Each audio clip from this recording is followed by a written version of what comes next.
வீடியோக்குள்ளே போகிறதுக்கு முன்னாடி நம்ம ராமச்சந்திரன் துர்கா என் யூடியூப் சேனல் சப்ஸ்கிரைப் பண்ணிக்கோங்க, பெல் பட்டனையும் கிளிக் பண்ணிக்கோங்க. மேலும் இந்த பதிவு பிடிச்சிருந்தால் லைக் பண்ணுங்கள், ஷேர் பண்ணுங்கள், கமெண்ட் பண்ணுங்கள். நன்றி.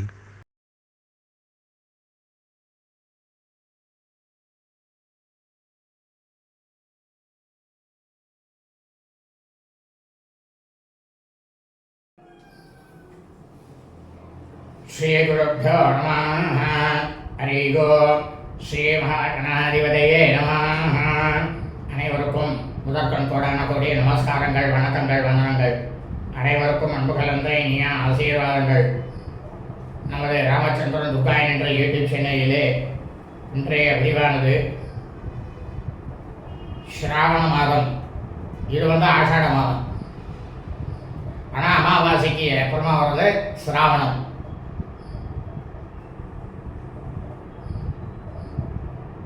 இந்த மாதத்தில் நிகழவிருக்கும் கருட பஞ்சமி நோன்பு, அதை பற்றிய முழு விளக்கத்தையும், கருட பஞ்சமி கதையையும், எப்படி உருவானது என்ற கதையையும் தாங்கள் அனைவருக்கும் பதிவிட இருக்கின்றோம். ஆகவே இந்த பிரபஞ்சம் முழுவதும் ஸ்திரீகளாக பிறந்த பெண்களாக பிறந்தவர்கள் அனைவரும் தயவு செய்து இந்த வீடியோ பதிவினை ஆரம்பம் முதல் கடைசி வரை முழுவதுமாக பார்த்து அதன் பிரகாரம் கருட பஞ்சமி நோன்பு நாகபஞ்சமி தினத்தன்று அதன் பிரகாரம் தங்களது வாழ்க்கையை கடைபிடித்துக் கொண்டு அனைவரும் மிக மிக க்ஷேமமாக இருக்க வேண்டுமாய் அன்புடன் கேட்டுக்கொள்கின்றேன். ஸ்ரீராம்தேவ். கருட பஞ்சமி நாகபஞ்சமி நோன்பு விஸ்வாவசு தமிழ் வருடம் ஆடி மாதம் 13/4/5166 நாள் 29/7/2025 செவ்வாய்க்கிழமை கருட பஞ்சமி நாகபஞ்சமி நோன்பு. இந்த நோம்பானது இந்த பிரபஞ்சம் முழுவதுமே, பூலோகம் முழுவதும் அனைத்து தரப்பு ஸ்திரீகளாக பெண்களாக பிறந்த குழந்தைகள் முதல் விவாகம் திருமணம் முடிந்து சுமங்கலிகளாக இருப்பவர்கள் பெரியவர்கள் வரை அனைத்து தரப்பினரும் நிச்சயமாக கண்டிப்பாக கடைபிடிக்க வேண்டிய நோன்பு. இந்த கருட பஞ்சமி நோன்பு, நாக பஞ்சமி அப்படின்ற கதையை கடைசியாக சொல்கிறேன் உங்களுக்கு. அந்த கதையை இந்த கருட பஞ்சமி நோம்பானது சாட்சா ஸ்ரீ கௌரி தேவிக்கு, அதாவது திரியம்பக கௌரி சமேத திரியம்பக சபரிவார சாம்ப பரமேஸ்வரன் சொல்றது வேதத்தில். கௌரி சமேத திரியம்பக சபரிவார சாம்ப பரமேஸ்வர அவருடைய சாட்சா பரமேஸ்வருடைய பத்தினியாகப்பட்ட கௌரி தேவிக்கு என்ன செய்யக்கூடிய நோன்பு இந்த நோன்பு. இந்த கௌரி நோன்பு பூஜை எல்லாம் பண்ணிட்டு தாங்கள் அனைவரும் சரடு கட்டிக்கொள்ள வேண்டிய நேரமானது காலை 8:05 முதல் 9:05 நோன்பு சரடை கையில் கட்டிக்கணும்.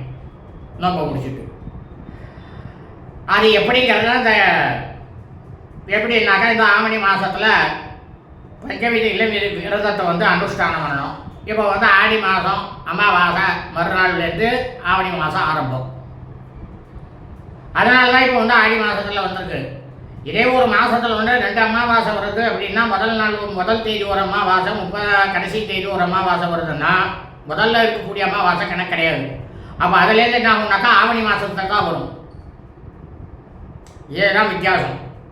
சரி, இந்த நோம்பை எப்படி பண்ணணும்? சுமங்கலிகள் காலங்காத்தால எழுந்து ஸ்நானம் பண்ணிட்டு மடி புடவை கட்டிட்டு அணிந்து கொள்ள வேண்டும்.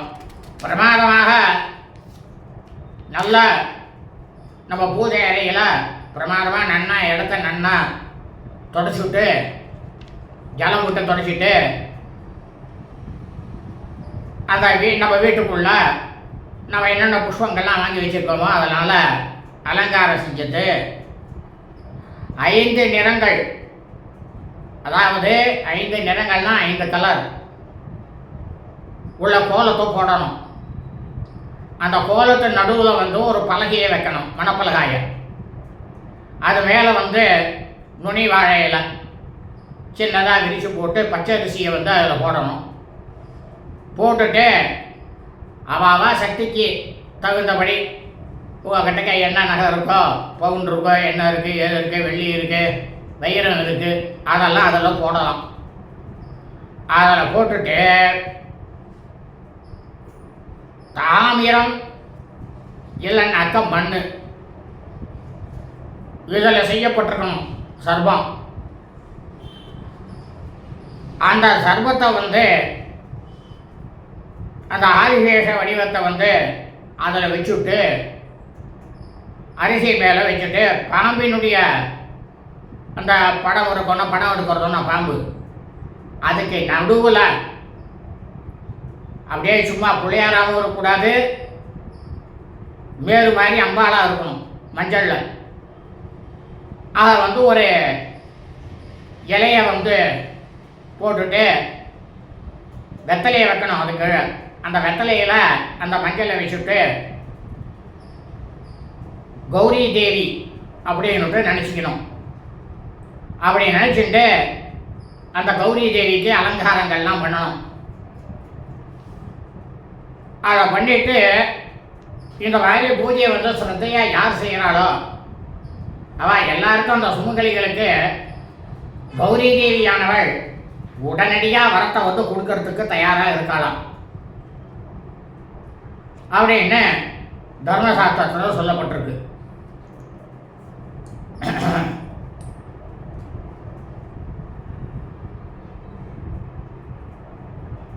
அதனால் அனைத்து தரப்பு ஸ்திரீகளும்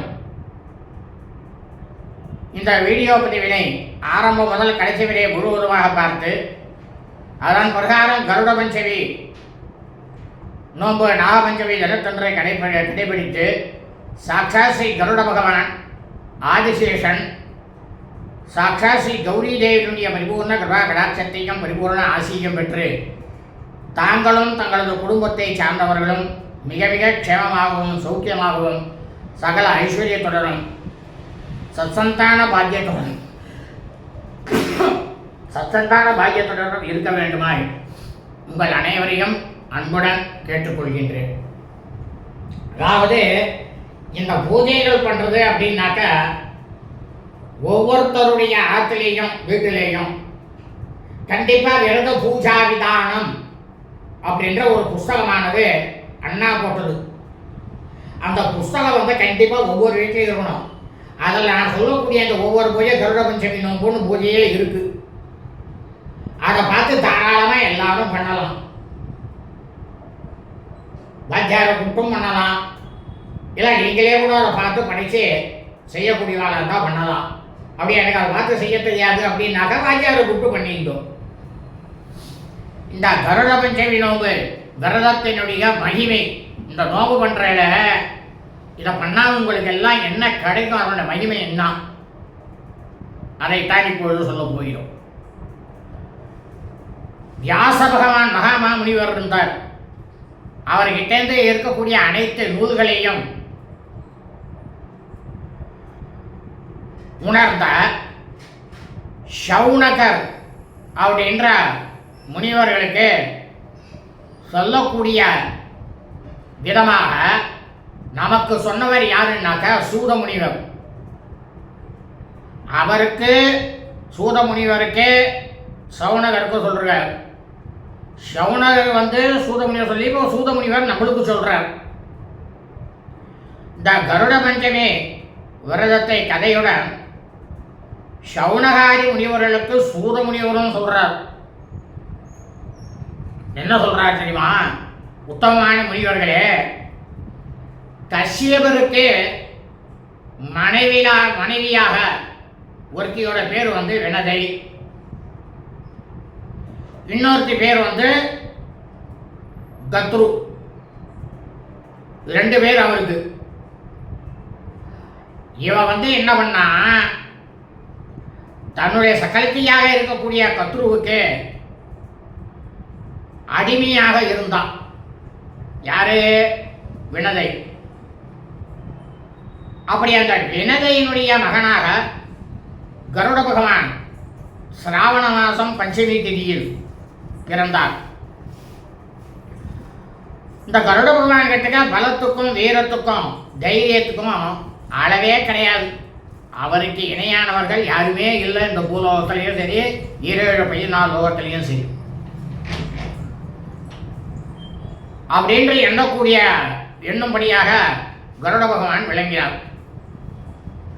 அப்படி கருடன் என்ன பண்ணா, ஒரு நாள் தன்னுடைய தாயாக இருக்கக்கூடிய வினதை கிட்டக்க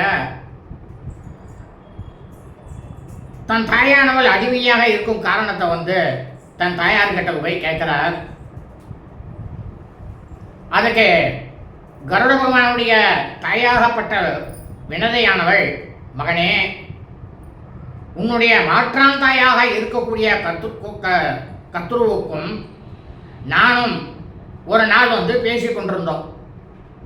அப்ப என்ன பேசணும்னா, அவள் உச்சை சிரவம் அப்படின்னு இருக்கக்கூடிய இந்திரனுடைய குதிரையினுடைய வால் கருப்பு நிறம் அப்படின்னு அவ சொன்னான். நான் என்ன சொன்னா, கிடையவே கிடையாது, அது வெளுப்பாக இருக்கக்கூடிய நிறம் தான் அப்படின்னு சொன்னான். அவ என்ன சொன்னா உடனே, சரி உனக்கும் எனக்கும் ஒரு பந்தயம், இந்த பந்தயத்தில் யார் தோற்று போறாளோ அவ அவளுக்கு அடிமையாக இருக்கணும்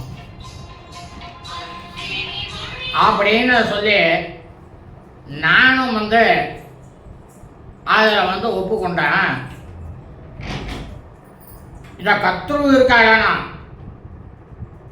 தன்னோட குழந்தைகளான கரு நாகங்களை உடனடியாக அழைச்சி அந்த குதிரையான உச்சேஸ்வரத்தின் வாலில் சுற்றி கொள்ள சொன்னா, நீங்களாம் போய் அதனோட வாலில் போய் சுற்றிங்கோ அப்படின்னு சொன்னா, கருப்பு நிறம் கொண்ட அந்த நாகங்களும் தன்னோட தாயாராகப்பட்ட கத்ரு சொன்னால், தாயார் சொன்ன உடனே கேட்டுருந்தோம். அதனால அவ தன் தாயாகப்பட்ட கத்ரு சொன்னபடியே அவர்கள் செய்தார்கள்.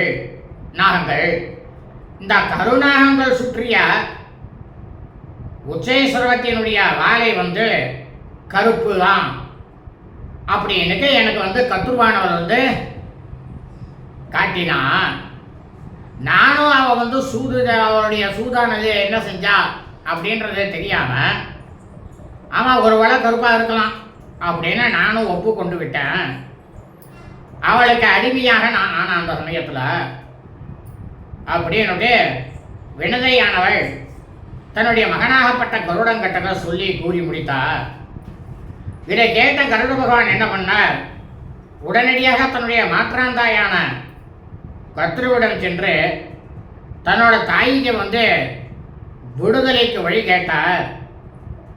கருட பகவான் கத்ரு என்ன பண்ணா, தேவலோகத்தில் இருக்கக்கூடிய அமிர்தத்தை நீ கொண்டு வந்தால் மட்டுமே உன்னுடைய தாயாக இருக்கக்கூடிய வினதைக்கு விடுதலையானது கிடைக்கும் அப்படின்னுட்டு இந்த வினதையினுடைய புதல்வனாகப்பட்ட கருடங்கிட்டக கத்ருவானவள் சொன்னாள்.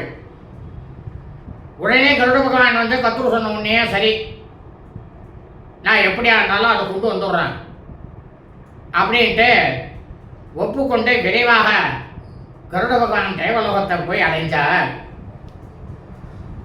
கருட பகவான் தேவலோகத்துக்கு எதற்காக வந்திருக்கிறார் அப்படின்ற விவரத்தை தெரிந்து கொண்ட தேவேந்திரனும் தேவர்களும் வஜ்ராயுதம் போன்ற பல ஆயுதங்களை கொண்டு கருடனை தடுத்தார். இந்திரனுடைய வஜ்ராயுதத்துக்கு மரியாதை கொடுத்து தன்னுடைய சிறுகளில் ஒன்றை அதுக்கு அர்ப்பணம் செஞ்சார் கருட பகவான். இதை பார்த்த இந்திரன் ஆஹா, உனக்கு எண்ணம் தான் எவ்வளவு பெரிய நல்ல எண்ணம் அப்படின்னு இந்திரன் மன மகிழ்ச்சி அடைஞ்சான். உடனே கருட பகவான் தன் தாயாரினுடைய அடிமைத்தனத்தை இந்திரன் கிட்ட சொல்லி, அந்த அடிமைத்தனத்தை போக்கவே நான் அமிர்தம் கொண்டு போகிறதுக்காக நான் இங்கே வந்திருக்கேன். நான் இதை கொண்டு போனாதான் என்னுடைய மாற்றாந்தாயாக இருக்கக்கூடிய கத்ருவிடம் இருந்து கத்ருவிடம் தந்த பிறகுதான் எங்க தாயாருக்கு விமோசனமானது கிடைக்கும். உடனே நீங்கள் இந்திரன் மறுபடியும் இதை கொண்டு இந்த இடத்துக்கே கொண்டு வந்து விடலாம், நீங்களே எடுத்துட்டு வந்துருங்க, நீங்களே கொண்டு வாங்க, அவள்கிட்ட கொடுங்க, கொடுத்துட்டு திருப்பி நீங்களே எடுத்துட்டு வந்துருங்க அப்படின்னு கருட பகவான் சொன்னார்.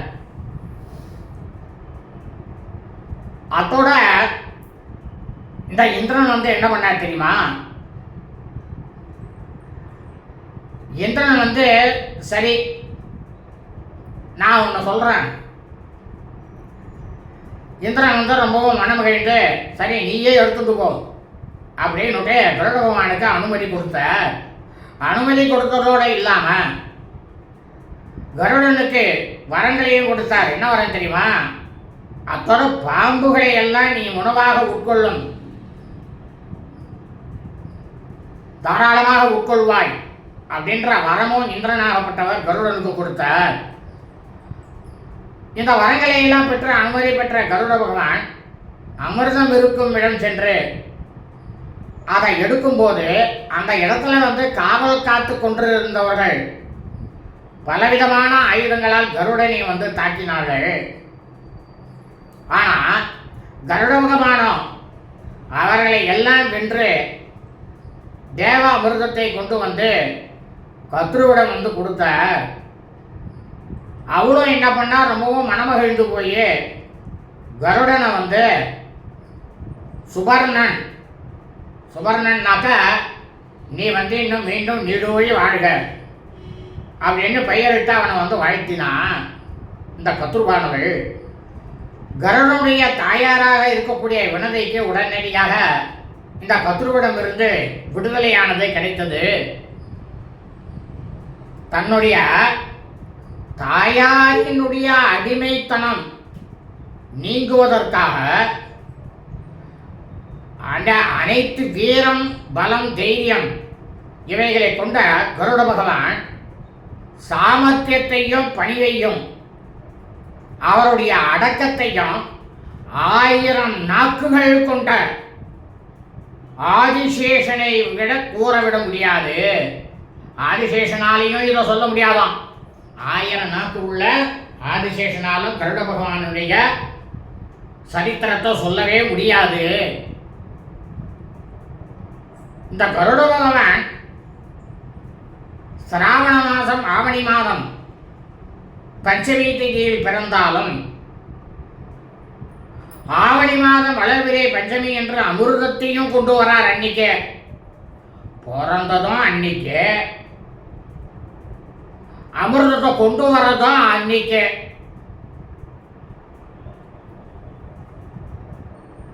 அதனால தான் இந்த நோம்பானது கருட பஞ்சமி நோம்பு அப்படின்னு ஆனது. லோகா சமஸ்தா சுகினோ பவந்து. சுப அஸ்து ததாஸ்து.